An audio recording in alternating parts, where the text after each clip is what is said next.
Thanks, Krista. Um, I'm going to share some PowerPoint. If you've been here before, there's not a lot on the PowerPoints, and so I don't use them a lot, but I will note a couple things in them just for you to keep in mind. So let me pull that up in just a second. I will say that these videos, so we're recording this, we recorded the last couple, and so those are available. I'm trying to find the right screen. If it's not sharing the right screen. So let me fix that. But we've recorded these, and so the first two sessions are available to view. If you've not seen those already, we'll make sure that you can get that. And today we're going to talk about the fourth and the fifth of those. So bear with me a second. It's not finding the right thing to share. So there we go. So hopefully you can see that. Again, I'm not going to refer to it too much, but we're going through and talking about conflict and accountability in student organizations. This is part of the 5 Dysfunctions of a Team. It's a book by Patrick Lencioni, and I've got here. You can usually check this out from the library. He has several books. I really like them. They are leadership fables, and so they're written more as stories about businesses, and there's a little bit of the model at the end. And so we talked in the first session about the first 2 dysfunctions, and that was absence of trust and mastering conflict. Building trust is all about being vulnerable in front of your team members, everybody being vulnerable with each other, and making sure that everybody feels comfortable with each other. Because if you can build that vulnerability-based trust, you can see that you all have the organization's best interest at heart and that you are all good people. We talked a little bit about this fundamental attribution error, where we tend to think that we do good work because we're great people, and other people do great work because basically we've helped out there, they've got a good environment. But if we mess up, it's because they've set us up for failure. But if somebody else messes up, it's because they're a bad person. So we talked a little bit about that, and that we put it all out on the table. We're vulnerable in front of each other, and we trust each other. There's some great activities to go with that, and I would encourage you to check out that first video if you didn't see it. Certainly, as we talk through any of this, I'm more than willing to come in and talk with any group and work through these things. So there are some great activities with that. The second one we talked about that day was mastering conflict. People have this fear of conflict, and conflict shouldn't be thought of in the way that we always think of the term. Conflict is just about being willing to disagree about things and discuss it out in the open. And so we talked through some activities with this as well, as to figuring out what everybody's conflict styles are, how comfortable you are with conflict, what your ground rules are for that, what's allowed and what's not allowed, to keep everybody on that ideal conflict point, just short of being destructive. You want to keep people in that constructive part, but not so far away from it that you're in that artificial harmony. So we talked about those 2 things. You cannot have good conflict. You cannot have those open discussions if you don't have that vulnerability-based trust. So it all comes back to that. If you have that trust, then you know that when you're having those discussions, it's about making things better, and you again, you know that person's coming from a good place. In the last session, we talked just about dysfunction number 3, this lack of commitment. This is all about mission. What is the group's purpose? What is it that your organization stands for? And that should be a group consensus. Even though we don't usually use the word consensus in this case. It's not necessarily about everybody agrees. It's about everybody trusts each other. We've put all of our ideas out there. We've discussed it. We've had that conflict. We've put everything forward, and now somebody's got to make a decision. And are you all willing to stand behind that decision? Okay. Do you see yourself in that mission? And if you don't, it's fine to say, I don't know that this organization is headed where I believe it should, or it's just not where I see myself going, and to bow out and to do that. And we need to make that normal and make that okay. So we talked about achievement. I worked through some activities last time Again, they're on the video, but I'm glad to share them with you or come in and help them. But we worked through some things about how to make a mission for your organization. We talked about making sure everybody has buy-in, that everybody clearly understands what you've agreed to, what the mission is. But in any meeting, what is it that the group has said, this is what we're going to do? And then we talked about this cascading communication, making sure that it's clear to everybody in the organization through all levels what it is that we've said we're going to do. Okay, what is it that's happening so that it's clearly communicated. We don't want anybody coming back and saying, well, I didn't hear about that, or that's not what I thought we said, or that's not what I agreed to. You want to make it very, very clear. So today we're going to talk about the last two dysfunctions. Let me be very clear on this going in today, though. The first three dysfunctions, to really do well, to really talk about these things, and again, I do them a lot of times with groups at the beginning, not when they've gotten so far gone that, you know, we really call them dysfunctions. I like to work with groups at the beginning when they're forming and think about functions of successful teams rather than dysfunctions of teams. But there are activities you can do with those first three things that take some time, but in the grand scheme of things, they are fairly easy to do. Even the one about conflict, there isn't a ton of like true conflict. It's not emotionally draining to some extent, really, to do these first three pieces. Okay. Again, they take some time. You've got to take some time and really learn about each other. For the building of trust, you've got to really take some time to understand each other, to understand where you're all coming from, to learn about your backgrounds, to really show some care for each other. You've got to take some time then to talk about your conflict styles. But I have activities that I can give you that we've shared in these sessions that even though it takes some time, I can give you the things to pull these answers out and to get you to that point. Okay. These last two functions are not things that take a ton of time, but they are not easy. Okay. They are more difficult. And some of this, especially number 4, when we get into this, it is challenging because it's going to require you to get into some uncomfortable conversations. More uncomfortable than telling about yourself, more uncomfortable than in the first session we talked about our childhoods. These are going to get a little bit where you have to call people out on stuff, and you have to be discomforted. And it's not just that you have to disagree with people, it's that you have to be willing, when this happens, to say, you messed it up. Here's what you did wrong. Here's what I need you to fix, and to really call each other out and do that. So just throwing that out there. These are difficult. There's not much you can do other than just you got to do it. And so we'll talk about this, and we'll go through a little bit. And so again, this number 4 is about embracing accountability.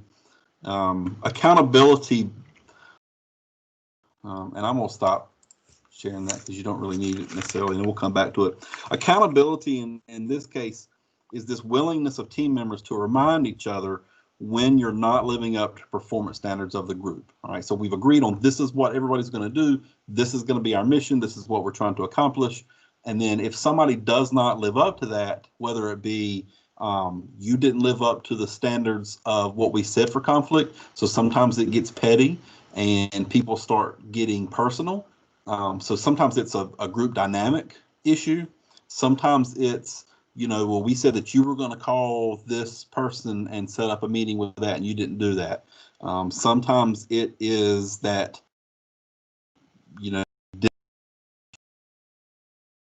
the metric is that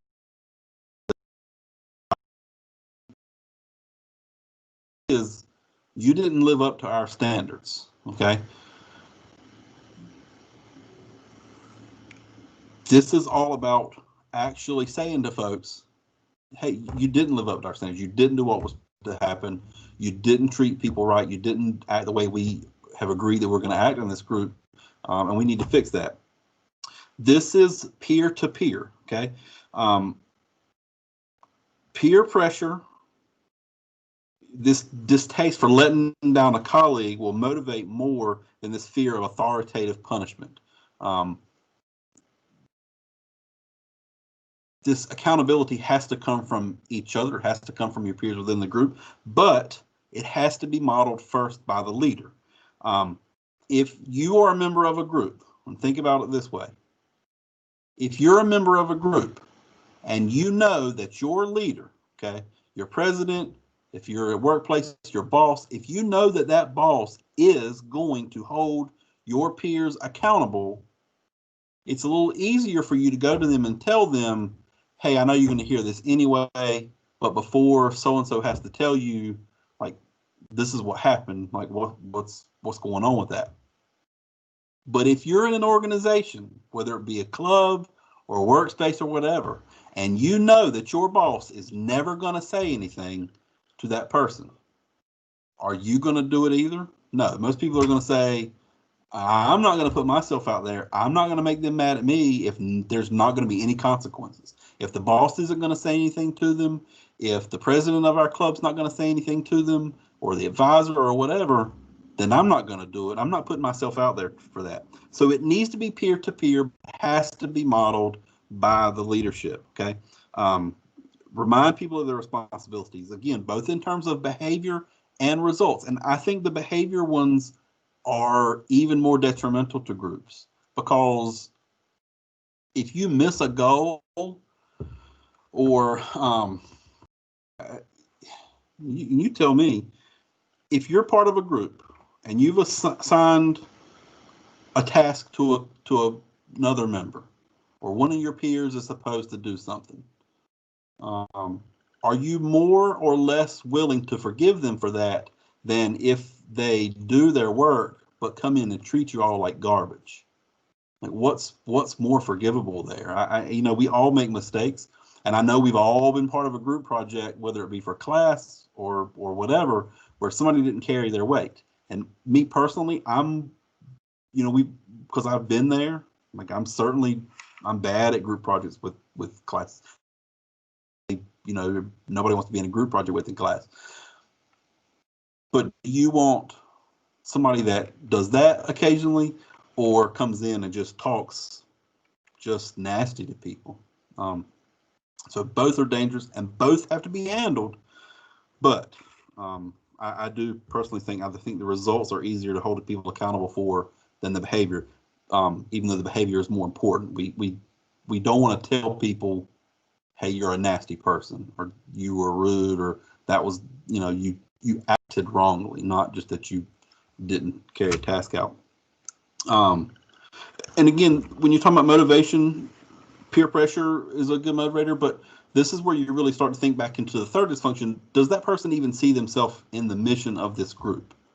And so that's a good point to really to think about that. So keep in mind, when teammates stop holding each other accountable, respect gets lost. Good feelings start to fade. People will choose a slow demise of the group rather than creating any kind of conflict. Raise your hand if you would agree with that. That rather than actually say something to somebody and say, hey, you messed that up, that's you were supposed to do this, would you rather just never say anything, knowing that the group's gonna kind of fade? I mean, we don't want, again, we get into this conflict thing of, I don't want to argue, but I also don't want to, I don't want to say anything to somebody, no matter how bad they are. And so we have that kind of tendency to just let the group die this slow, painful death, rather than risk anybody being mad at us and telling them, you messed up. Like, and it doesn't have to be like that. I'm just using that example, but it could be like, hey, you were supposed to call them, or you were supposed to do whatever it is. You didn't do that. Hey, can we fix that? So here is the activity. And again, the other dysfunctions have some pretty, in-depth activities, some things. This one takes a little bit of time, depending on the size of your group. You're talking like an hour or so. But this is a specific thing, and it is not easy. And can you just imagine this? I don't know how many of you have ever been part of like a 360 evaluation where everybody kind of evaluates each other, or they at least evaluate the leader. Those are good for some things, but they are very, very long and very, very intense, and they look at so many things from a lot of different ways. So this activity is very simple, but not something that most people would feel comfortable doing. So basically, here's what you're going to do. You're going to look at all the members of your team, get everybody together, and they don't have to do this necessarily in the meeting. They can prepare this ahead of time, but then you get into your meeting, start with your leader. So if you're in a student org, start with your president. If that's you, start with you. You're not going to say anything. You're not even going to respond to what people are saying. You're going to go around the room and have everybody tell about you what is the single most important behavioral characteristic or quality that I demonstrate that contributes to the strength of our team. Okay, so start off positive. Again, you're just there to listen. I think most people will hear some stuff that they didn't expect. We all have strengths that we don't really think about. And it's nice to give a chance to tell people specific things that they have done or specific ways they act that make a positive difference in our organization. Okay. Everybody goes around and does that for the leader. And then, what is the single most important thing I do or way I act that sometimes derails the team? What is it? What is one specific thing that I do that causes our organization to not thrive, to not get things done, however you want to term it? What is it specifically that I, as the leader of our group, do that derails our chances? And you don't get to respond. You can ask a clarifying question here or there, not defensively and not to try to counter it, but just if you need more, like, can you give me an example? Can you explain that to me a little more? But you don't get to respond to it. All that should be recorded. They need to give it, in writing to you too, so that you can compile it and give it back out to everybody.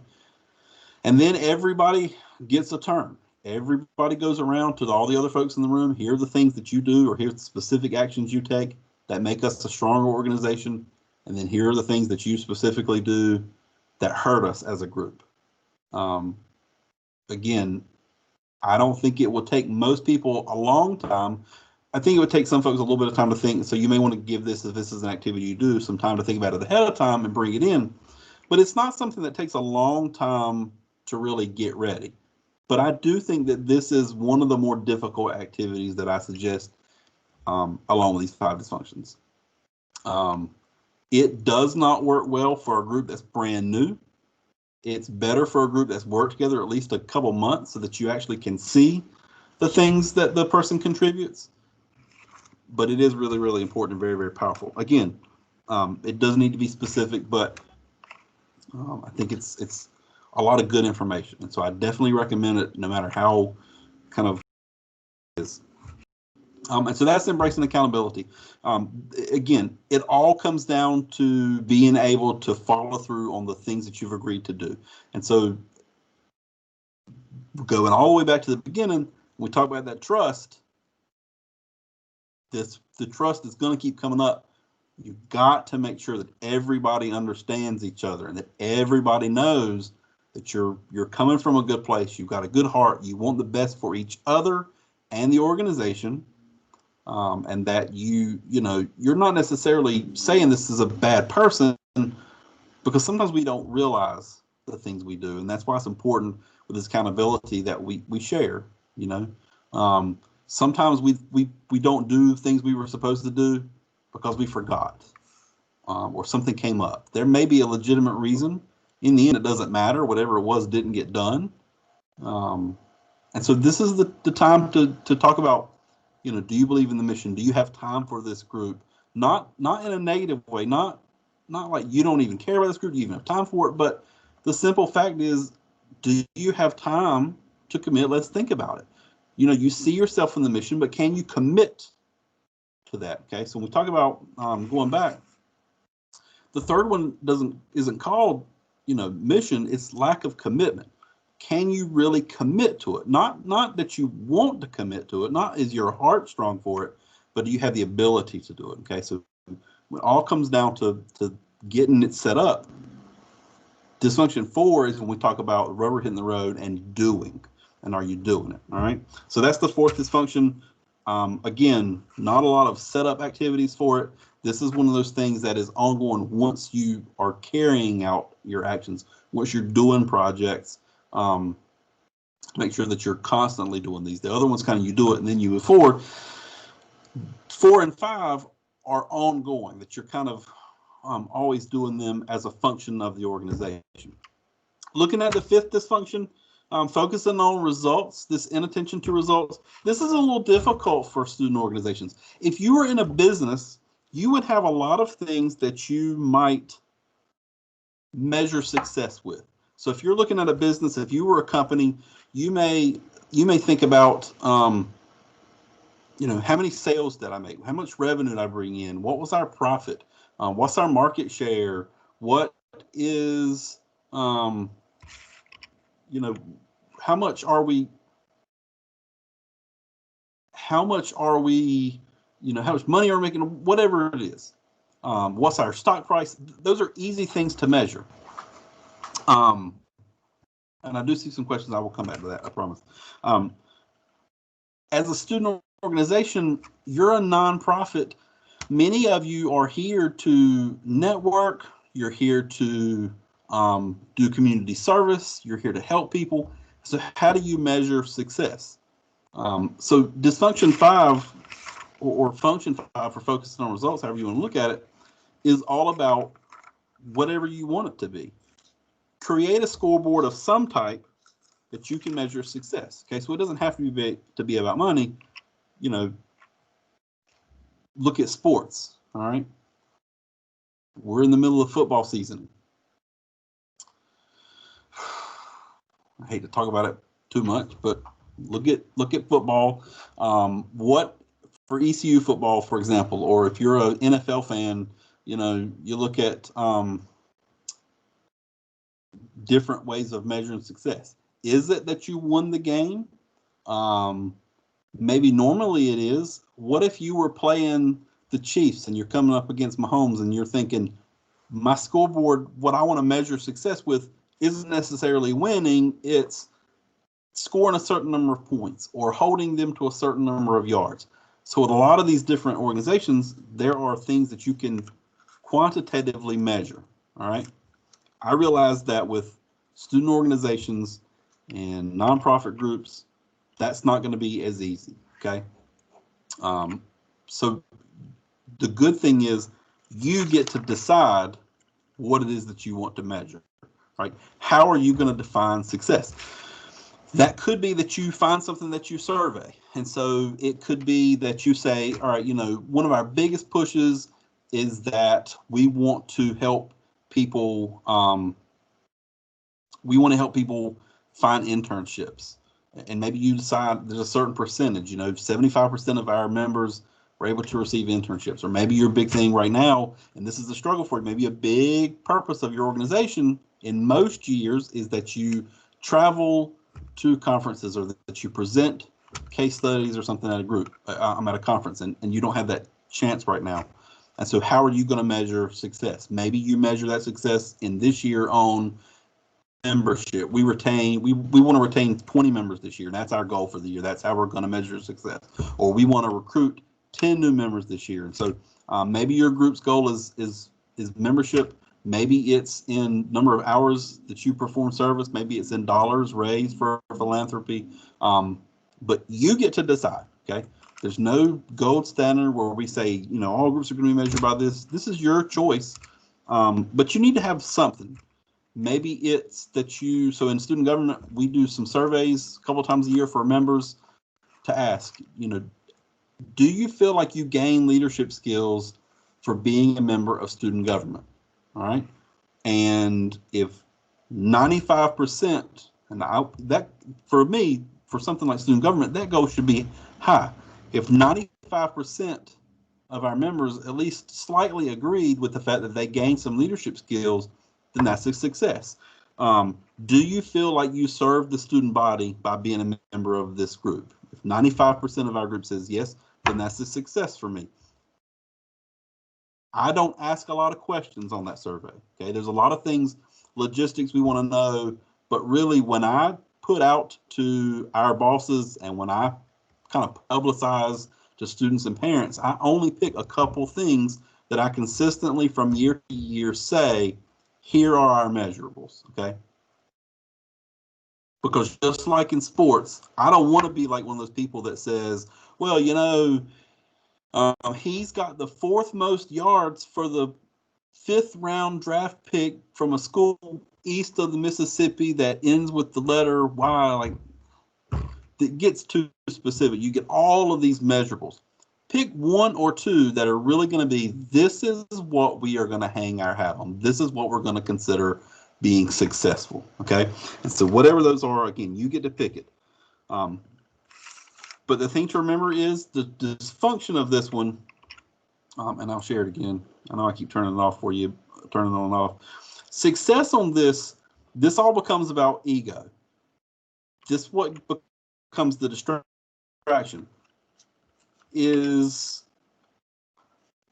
the performance of the group more important to you, or how you did more important to you? Okay, so think of it as, we'll keep with the sports analogy. I'll switch to something else. You know, the book, I know this is a long time ago, but maybe a lot of you have watched The Last Dance, about Michael Jordan and the 90s Chicago Bulls since quarantine. You look at Michael Jordan when he retired the first time, and the Bulls are playing the Knicks in the playoffs. It's down to this last shot. Scottie Pippen has been the guy all these years. He's been in Michael Jordan's shadow. It comes down to this one last shot.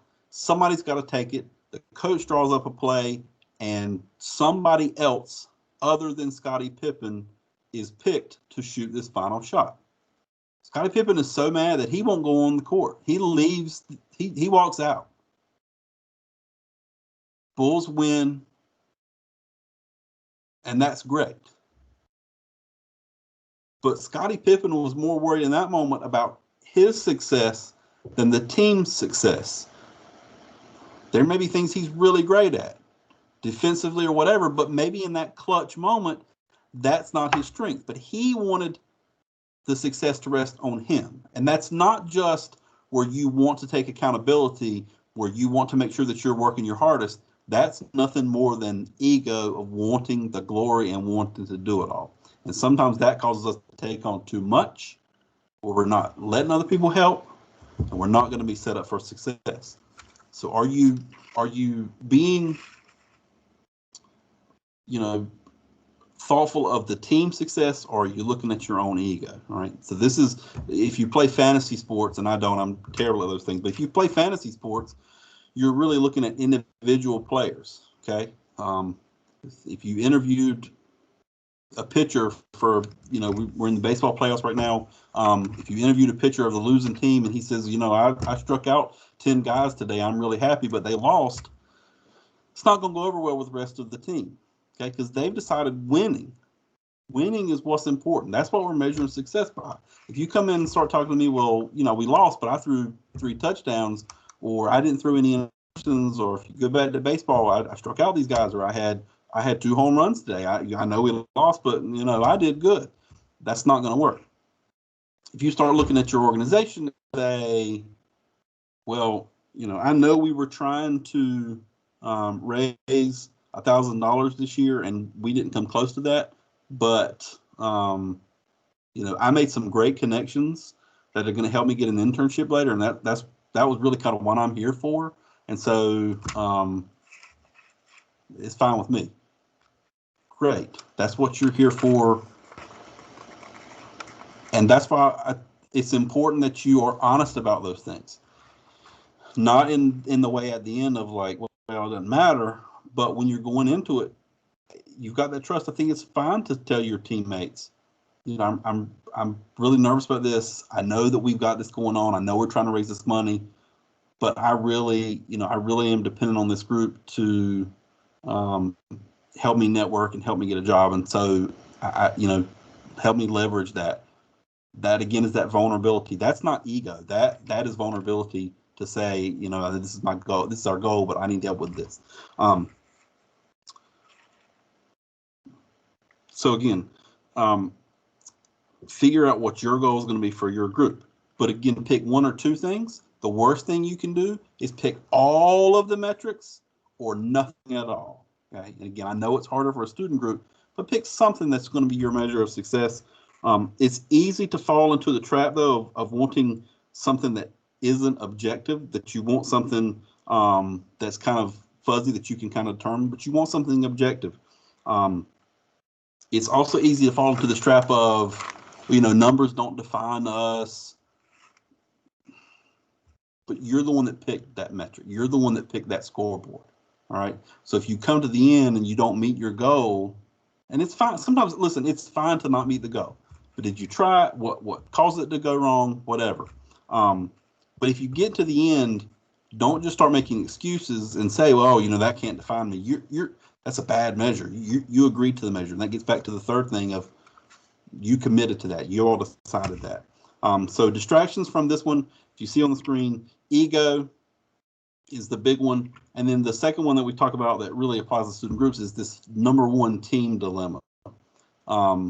If you are an officer, okay, in a group, and that means that you lead a committee of that group, we have this tendency to have our loyalty with the group that we lead, rather than the one we're a member of. We see this loyalty to, well, I know that I am part of the exec team for the organization, but I'm the chair of this fundraising committee, and so that is more important to me. Those are my people, and that's more important to me than the overall group. And that's where it gets dangerous too. Your number one priority should be the team that you're a part of. Okay, so if you're kind of a sub leader or leader of this committee or whatever, your loyalty should still be to the overall group, the overall organization's leadership team, because that's what you're looking at, the overall success of the organization. People like being leaders more than they like being followers, and so that's where we get this tendency to put our priority on the group that we lead instead of the one that we're just a member of. And so think about it like Congress. You're elected to Congress, and I think, one day probably some of you will be. You're elected to Congress to represent this constituency. And even though you are part of the overall House or the overall Senate, your loyalty should be with this constituency, okay? So we're looking at basically the opposite of that. We're more concerned with the success of the overall group. Now, as a member of Congress, should they be concerned with the health of America and all of that? Yeah, but you're there not just to lead. They're not there to lead North Carolina. They're there to represent North Carolina. And you, on the other hand, if you're a leader of a committee within a group, you're there to lead that committee. And so it's a little bit different. They had a term, if you look at Tocqueville back in the early 1800s, when they taught about American democracy, this concept of self-interest rightly understood. That's okay because you're trying to make sure that nobody gets left out. But in the student organization example, you're there for the overall health. So looking at a couple questions that have come in, the way you hold someone accountable should be worded that it doesn't sound inconsiderate, but sometimes it just comes out of anger. So how does one overcome that? Again, I think that gets down to vulnerability as well, where you can be constructive and you should do everything in your power to remain constructive. But I think especially if it's not the first time it's come up, we start to get resentful. And so that's why it's really important that it's modeled by the leader, but that it doesn't wait too long. So the first thing I would say is try not to wait until it gets to a point where you're really, really angry about it. But if it's something that's just really blatant, then use the word passionate instead of angry and go for it. It's okay. You've agreed to these standards. Take a step back. Take a minute to take some deep breaths. If it is a situation where it needs immediate attention or something really, really bad is going to happen, you're going to lose members or you're going to lose money or somebody's going to get in trouble or whatever it is, then you step in and fix it. For whatever reason, I've been watching a lot of Gordon Ramsay Hell's Kitchen videos in the past week. If you've not, they've just been coming up on my Facebook feed, and they're just really, really interesting. And there's the challenges where one of the chefs is leading kind of the others in this kitchen challenge. And I was watching one yesterday where the person just said, I need you to, you're out. You go home. I'm going to take over the spot. You're causing detriment to the team. So there may be a situation where you have to just step in and say, you need to sit this one out. We'll talk about it later. Okay. So try to take some breaths and then come back to it. But if it is a very, very severe situation, I would say instead of you sitting it out, tell them you're done. But we'll talk about this later. But you need to go bow out for now. Do you think that performing the accountability exercise is more difficult in a virtual environment because we don't really know each other? Yeah, I don't think it's harder to perform in a virtual environment because you can still take those turns. But I do think that right now, if your only interactions so far have been in this virtual environment, especially if you're not able to carry out the normal functions of the group, I do think that would be more difficult. And so, again, I think you can do the activity online. I think you can do it through video chat. But if you've not really seen that person in action, that would be harder. And again, that's where I think if you're in a situation where your organization can't do what your normal goals would be, that you kind of take a step back for this year and pick some goals that are more easily measurable this year, where it is easier to hold people accountable and easier to do the whole system with something that's not going to be as confrontational, something that's not going to be as hard to do, where you just say, there's no way for me to be able to get to know everybody as well this year. There's no way for us to kind of measure or do the accountability on this for this year. We're going to pick something else. We're going to agree to that's what it's going to be. What do I think of adults who don't have adulting skills? There's a lot of ways you could take that and a lot of what the adulting skills could be. So I'll just ask, what are some of the skills you're talking about? But particularly when you're talking about being able to talk nicely to people, being able to, number one, talking with respect to each other.